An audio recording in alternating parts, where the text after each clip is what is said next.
हम जाई अवध नगरिया लखन भैया खोला नजरिया कैसे हम जाई अवध नगरिया लखन भैया खोला नजरिया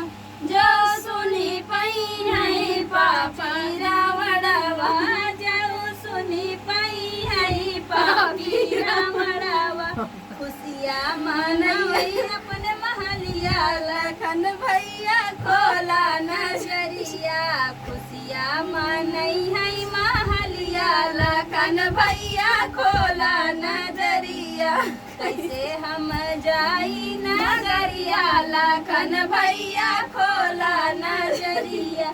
जाऊ सुनी पई है माता सुमित्रा जाऊ सुनी पई है माता सुमित्रा पत्थर से फोड़ी है खोपड़िया लखन भैया खोला नजरिया पत्थर से खोली है खोपड़िया लखन भैया खोला नजरिया कैसे हम जाई नजरिया लखन भैया खोला नजरिया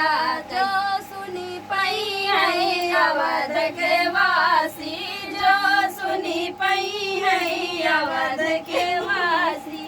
उजरल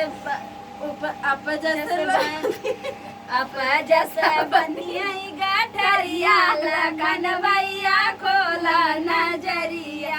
अपजस बनिया गठरिया लखन भैया खोला नजरिया कैसे जाई अवध नगरिया लखन भैया खोला नजरिया कैसे जाई अवध नगरिया लखन भैया खोला नजरिया